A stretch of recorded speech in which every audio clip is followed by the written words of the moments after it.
Glück auf und Howdy aus Austin in Texas. Die Tina, die war krank und das hat uns auf den Trichter gebracht, dass wir euch ein bisschen was erzählen wollen. Wie ist das überhaupt, wenn man krank in den USA ist? Wo gehst du hin und vor allen Dingen, wer bezahlt das? Sind ja auch die Top-Sorgen der Deutschen, ne? Absolut.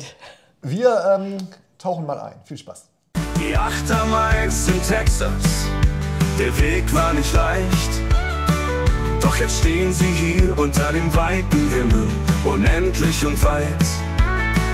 Von der Kohle zum Staub, vom Bergwerk zum Wind, Texas ist jetzt hier zu Hause, wo der neue Traum beginnt. Ja, die Tina war tatsächlich krank. Sie hat die Grippe gehabt, todbringend. Darüber macht man keine Witze, aber die war wirklich todbringend. Nein, aber so krank war ich schon seit langer Zeit nicht mehr. Also es hat mich wirklich 2 Wochen aus den Schuhen gehauen. Eine Woche lag ich komplett flach und das war schon, kannte ich so nicht. Also Influenza A ist echt kein Spaß. Was mir übrigens aufgefallen ist, ne, die Supermärkte, die haben an den Kassen jetzt nicht immer nur Covid-Tests, ne, sondern die haben so Kombitests. Ne? Covid, Influenza A, Influenza B. Ne? Richtig. So, das ist auch ein Business. Also du bist auf ein Business reingefallen. Ich bin auf ein Business reingefallen. Nein, solche Tests hier, also ich kenne das ja noch aus Deutschland, als wir damals noch da waren. Jahrzehnte her. Da so ein Covid-Test, wie teuer war der? Irgendwie 2, 3, 5 Euro maximal. Ne? Es gab sogar mal bei Aldi welche für 99 Cent, keine Ahnung. Und hier an den Kassen $20. $20, echt für einen blöden Test? Nein, danke. Krankheit ist halt immer ein Business und da sind wir ja schon im Thema. Ne? Also die meisten Kommentare, die ihr ja so stellt, wenn ihr hier uns zuschaut, sind immer so, das sind immer ein paar Top-Themen. Ne? Ich glaube, jeder YouTuber oder was auch immer hat das so unter seinen Videos. Das erste ist, ja, aber Krankenversicherung, die gibt es in den USA nicht, die sind in den USA total schlecht. Ne? Da bin ich ja froh, dass ich in Deutschland bin. Da kann ich einfach zum Arzt gehen und nichts bezahlen. Kommen wir gleich drauf zu. Was ist das andere? Das andere ist immer Bildungssystem. Das schenken wir uns jetzt. Wir konzentrieren uns auf das Krankenversicherungssystem der Vereinigten Staaten von Amerika. Von Texas. Wir konzentrieren uns auf Texas, weil da können wir uns ein bisschen, da können wir ein bisschen mitreden. Weil ich glaube, hier ist es wie in Europa. Jeder Staat hat irgendwie andere Regeln. Und ich glaube, Kalifornien hat wiederum ganz andere Voraussetzungen. Aber wir reden da über Amerika. Ja, aber wir beziehen uns auf unser Wissen, was Texas angeht. Nur so als Disclaimer. Genau. Und weil Texas am Golf von Amerika liegt, wollen wir jetzt doch tatsächlich mal gucken. Also grundsätzlich, du hast ein bisschen recherchiert. Ne? Genau. Also unsere Situation war so, dass wir hatten eine Expat-Versicherung hier in den USA, haben uns dann von einem Versicherungsagenten eine amerikanische Krankenversicherung aufschwatzen lassen. Sind da jetzt wieder raus und haben jetzt wieder eine Expat-Versicherung. So, und das bringt uns direkt auch zum nächsten Punkt. Aber bevor... Warte, ich muss mal eben den Close-Button drücken. Aber bevor wir in die Krankenkassensysteme eintauchen, lass uns doch erstmal gucken, was tust du, wenn du krank bist? Wo gehst du hin? Wie ist das hier mit den Ärzten? Das ist nämlich auch noch mal ein bisschen anders als in Deutschland. Ich glaube, wenn ich so krank wäre wie du gewesen, ne, ich glaube, ich würde zum Mietprozessor gehen. Ja. Nein, aber also es gibt hier generell, wie in Deutschland auch, Hausärzte und Fachärzte. Da brauche ich gar nicht drauf einzugehen. Was anders ist, hier gibt es, wenn es mal eng wird, 2 verschiedene Notfallkliniken, wo du hin kannst. Du hast einmal den Urgent Care, den gibt es hier in jeder Ecke, Urgent Care und Emergency Room. Urgent Care ist für alles, was irgendwie nicht Kopf unterm Arm ist oder nicht blutet. Ja. Nein, also alles das, was zwar unangenehm ist und wirklich dringend einen Arzt braucht, aber jetzt nicht gefährlich ist. Zum Beispiel mit der Grippe würde ich zum Urgent Care gehen, wenn ich keine Luft mehr kriegen würde. Oder, keine Ahnung, mit einer Blasenentzündung oder so würde ich zum Urgent Care gehen. Wenn ich mir ein Bein brechen würde, zum Emergency Room. Warum die Unterscheidung? Der eine ist billiger als der andere. Ich glaube nicht, dass das die Unterscheidung ist, aber ist natürlich auch eine Kostenfrage. Klar, also Emergency Room sagt der Name ja schon. Ne? Da ist Emergency, da ist Holland in Not. Da fahren auch die Krankenwagen dann hin und bringen dich dahin. Ne? Das ist sehr teuer, wenn man nicht versichert ist. Da kommen wir ja gleich drauf zu sprechen. Und Urgent Care ist tatsächlich so für Wehwehchen, die einfach auch nicht warten können, ne? Bis das Wochenende um ist, ne? Wo man tatsächlich mal eine Meinung braucht. Hier unsere Große hatte mal so einen Ausschlag mit weiß nicht, Bläschenbildung oder was, ne? Das ist eine allergische Reaktion. Genau, und da kannst du halt nicht irgendwie 3 Tage warten, ne, weil du nicht weißt, was das ist. Da gehst du zum Urgent Care, die machen einmal einen Test, beruhigen dich wieder und geben dir ein Rezept, was du im Supermarkt abholen kannst und dann ist gut. Also das ist die grundsätzliche Unterscheidung. Aber ich sehe euch im Gesicht an, ihr werdet euch fragen, warum haben die denn langärmelige Sachen an? Um mal vom Thema abzulenken. Das liegt einfach daran, wir haben die 2 Wintertage in Texas. Also gestern und heute und morgen ist wieder gut. Darum, langer Arm, mussten wir erst lange suchen. Ne? Mussten wir lange viel suchen, genau. Nein, aber du, deswegen auch alle Erkältungen und auch alle ab in den Urgent Care. Aber du sagtest gerade, Medikamente im Supermarkt abholen. Also tatsächlich, unsere Apotheken sind hauptsächlich in den Supermärkten. Also nicht nur hauptsächlich. Ja, CVS ist jetzt kein Supermarkt und Walgreens auch nicht, das sind Drogerien. Also da sind in der Regel die Apotheken drin und die Ärzte entscheiden quasi mit dir zusammen, wo sie das Rezept hinschicken. Also die Ärzte schicken das Rezept dann zu der Apotheke.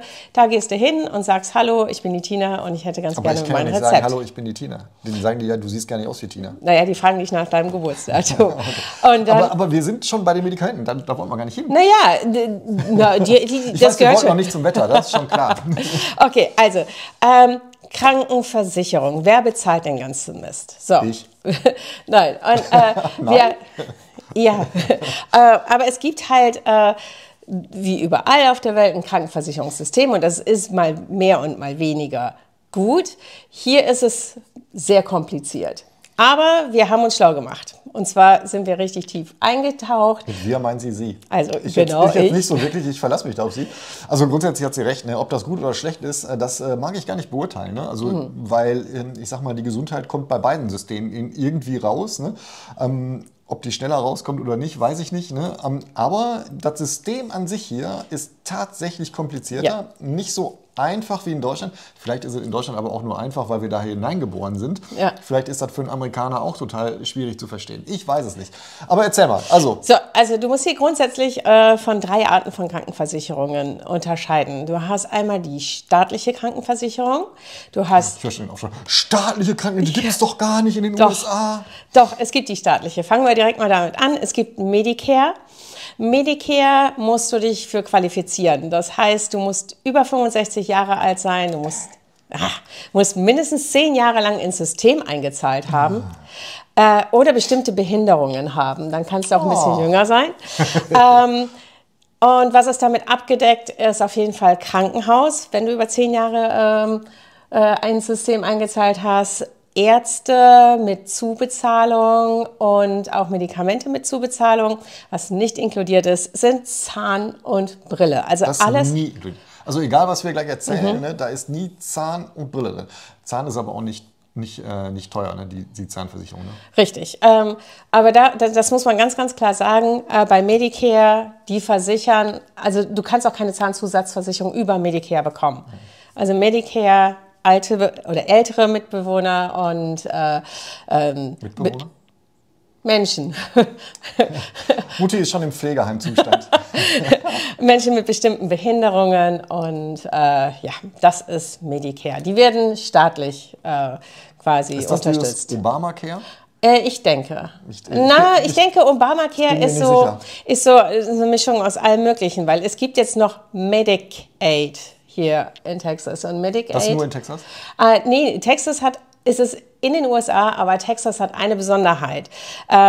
Und zwar, Medicaid ist grundsätzlich für Familien oder Leute mit wenig Einkommen. Mit wenig Einkommen meinen wir $48.000 ungefähr für eine 4-köpfige Familie. Das ist schon Armutsgrenze hier. Ne? Also das ist schon sehr, sehr, sehr wenig. Genau. Dafür bekommst du dann eben eine Krankenversicherung, die so ziemlich alles Nötige abdeckt. Die Texas-Besonderheit ist, dass Erwachsene ohne Kinder grundsätzlich kein Medicaid bekommen. Also du musst ein Kind haben, um dich für Medicaid qualifizieren zu können. Oder Kinder haben auch noch mal eine extra staatliche Versicherung, wenn dein Einkommen zu viel ist für Medicaid, aber zu wenig, um dich privat zu versichern. Wir reden hier von einer Summe, die ich herausgefunden habe, von $62.000 $100 im Jahr für eine 4-köpfige Familie. Dann sind die Kinder komplett mit Chip abgesichert. Die werden dort Krankenhaus, Ärzte, Impfungen. Chip ist die dritte Version. Genau, dritte Version. Also das sind die 3 staatlichen. Also Medicare, Medicaid, Chip. Genau. Und ihr seht, alles nur wenig Einkommen oder eben zu alt oder zu jung, um sich selber absichern zu können. Genau. Also ich sag mal, man kann unterm Strich kann man sagen, die staatlichen Versicherungen, die greifen immer dann, wenn du dir nicht leisten kannst. Ne? Also es muss hier, ich weiß, bei euch ist ja immer so, wenn ich blute, ne, dann hilft mir keiner, dann liege ich blutend auf der Straße. Also das ist tatsächlich schwierig in Texas, ne, wenn du hier durch Downtown gehst, ne, die ganzen Leute ohne Krankenversicherung, die da auf den Bordsteinen liegen, ne, wo das Blut immer in den Straßen, das ist furchtbar. Ne? Das ist ja überall in Amerika so, wisst ihr ja. Ne? Also überall in Amerika liegen die Leute hier sterbend auf den Straßen, weil einfach auch kein Gesundheitssystem da ist. Also das ist totaler Bullshit. Ne? Also wenn ihr wenig Geld habt, dann greift das soziale System schon, ja, hier gibt es ein soziales System, verrückt, ne, lasst euch nichts erzählen, gibt es hier ein soziales System und das fängt euch auf mit den 3 genannten schwierig wird es, wenn ihr dazwischen seid, ne? Also wenn ihr so knapp über der Grenze seid. Genau, ne? Das ist verdammt schwierig. Oder wenn ihr mit E2 hier seid, weil keine Chance. Ihr müsst dann wirklich euch privat absichern und damit sind wir dann quasi in der zweiten Kategorie, die privaten Krankenversicherungen hier und das ist so die Regel, mit der ihr als E2-Leute euch versichert. Und da habe ich ein bisschen recherchiert und die Durchschnittssumme, die eine Einzelperson in 2024 in Texas bezahlt hat, war $584 pro Monat. Das kommt hin. Ne? Also als wir versichert waren, haben wir auch rund 2.000 bezahlt. Genau. Ne? Für die amerikanische Krankenkasse, wir waren bei United Health, ne? Ich meine, jetzt, ich weiß, es gibt noch andere Versicherungen und alles ist gut, ne? Aber wir waren halt bei United Health, haben ca. 2.000 US-Dollar im Monat bezahlt für uns 4. Genau. Für eine private. Und jetzt mal ehrlich, ich bin vielleicht nicht die hellste Kerze auf der Torte, ne? Aber ich konnte niemals voraussagen, wenn ich zu einem Zahnarzt gegangen bin oder zu einem Arzt, wie viel ich denn tatsächlich dazu zahlen muss und wie viel die Versicherung übernommen hat. Das ist ein totales Glücksspiel gewesen. Und vor allen Dingen bei dem Zahnarzt, wo wir waren. Ja. Ich habe ja nun 2 Töchter, das wisst ihr ja. Ne? So, und die haben beide Male die gleiche Behandlung bekriegt, nämlich Vorsorge, also einmal hier Kontrolle im Mund gucken, ne, irgendwie. Beide mal exakt das gleiche mit beiden unterschiedlichen Abrechnungen, oder? Absolut. Und wir wissen nicht, warum. Das war der Arzt, da gehen wir nicht nochmal hin. Nee. Für dich. Der war doof. Der war doof, ja. Nein, aber du hast total recht. Es kommt nämlich einiges dazu.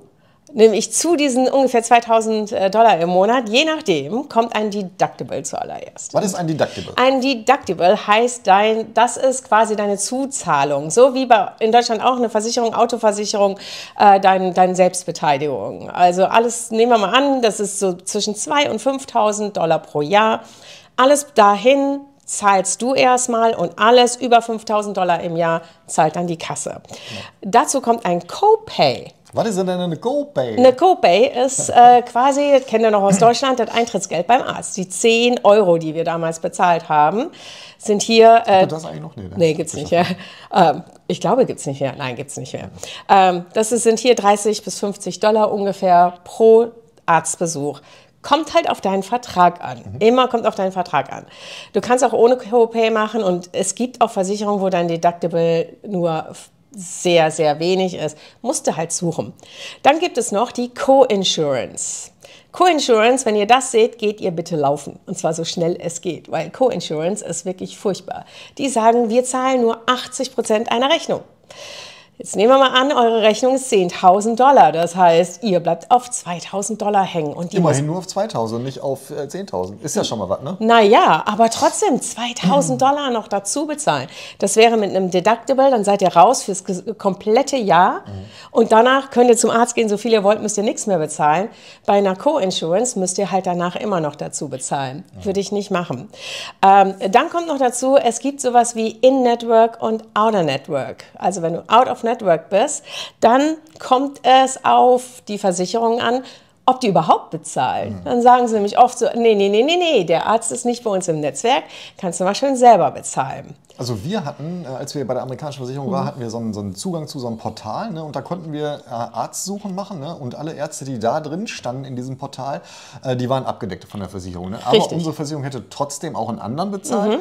aber wir hätten halt ordentlich dazu zahlen müssen. Also die hätten nicht alles bezahlt Genau. von dem Ding. Also das ist schon tricky. Ne? Das ist so, als wenn ihr bei der AOK versichert seid in Deutschland, ne? Und nur zu Ärzten gehen könnt, die mit der AOK abrechnen können, was in Deutschland ja utopisch ist. Ne? Also jeder Arzt kann mit jeder Kasse abrechnen. Das ist hier anders. Ne? Also nicht jeder Arzt rechnet mit jeder Versicherung ab. Richtig. So, darum müsst ihr euch die Ärzte aussuchen, die mit der Versicherung einen Vertrag haben. Das ist ein bisschen tricky und fucky. Aber nicht immer. Jetzt kommt schon wieder. Nicht immer. Es gibt bestimmte Buchstabenkombinationen, die fallen euch vor die Füße, wenn ihr euch über Krankenversicherungen schlau macht. Und zwar ist das einmal PPO.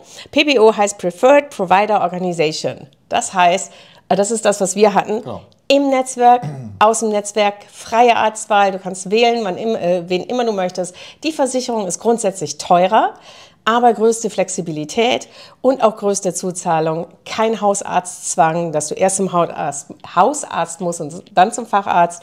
Also wirklich, das ist das Flexibelste. Dann gibt es HMO. HMO ist Health Maintenance Organization. Da gibt es nichts freie Arztwahl, die sagen, wo du hingehst. Und, Das ist netzwerkgebunden.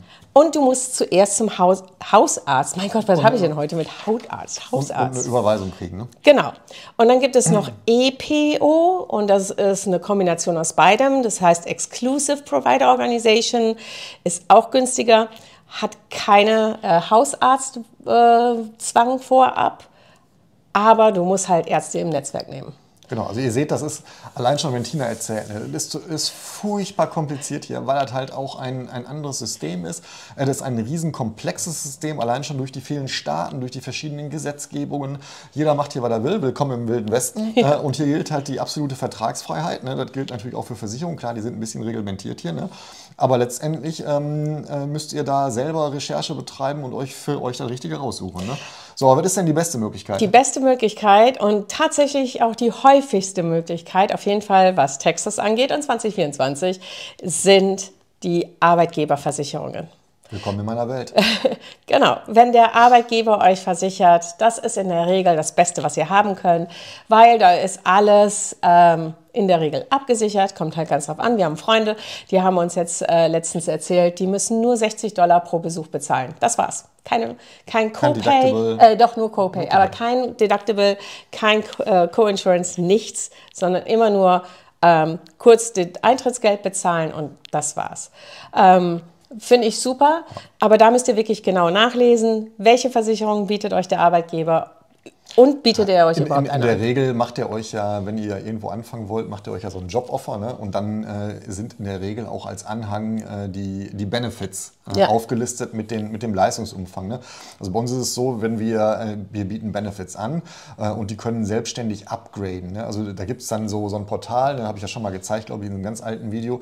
Da kann man dann anklicken, was man noch zusätzlich haben möchte, was einem nicht reicht. Vielleicht dann Brille 100% bezahlen oder sowas. Ne?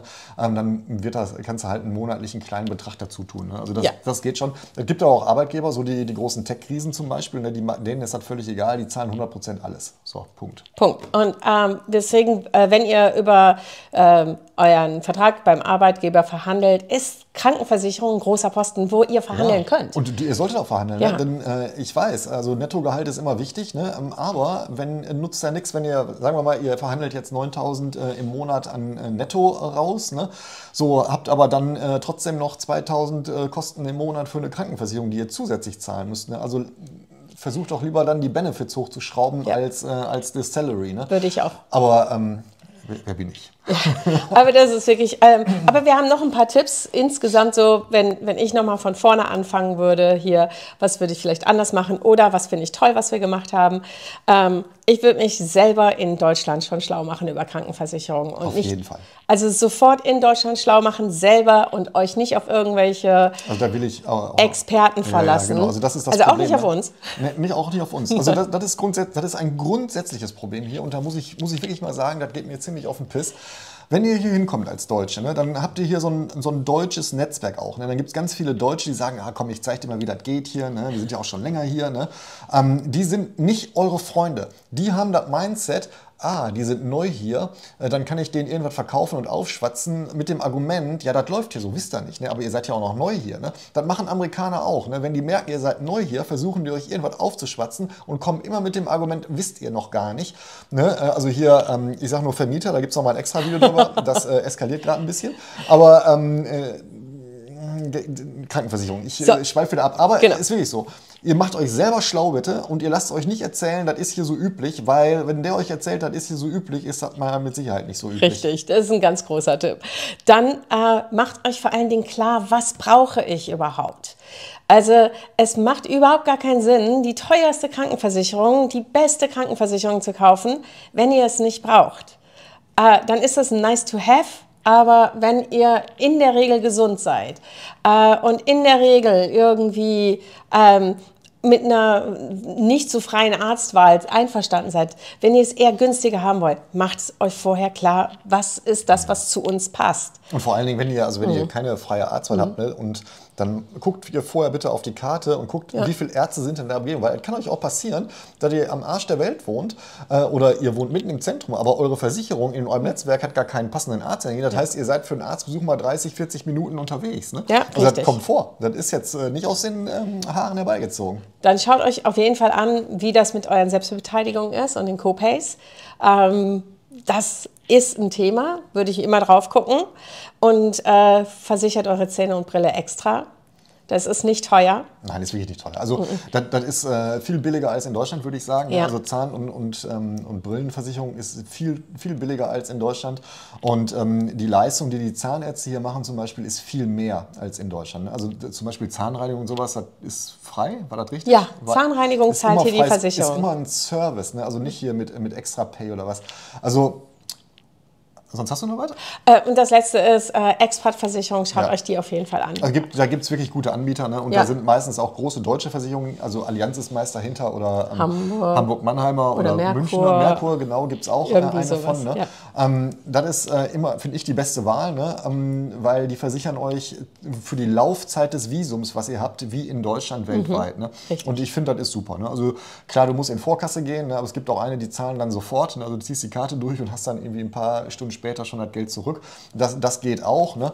Sehr komfortabel. Also grundsätzlich möchte ich einmal kurz aufräumen mit dem Vorurteil in Amerika, das Gesundheitssystem ist scheiße. Ja, es ist einfach anstrengender hier. Es ist nicht so komfortabel wie in Deutschland, weil man in Deutschland sich keine Sorgen machen muss. Man geht zu irgendeinem Arzt und man muss nicht fragen, kann ich zu dem nicht. Aber ihr habt das Problem mit den Terminen, wie ich gehört habe. Genau. Also ihr kriegt wirklich schwierig einen Termin. Das ist hier anders. Ich kriege immer sofort einen Termin.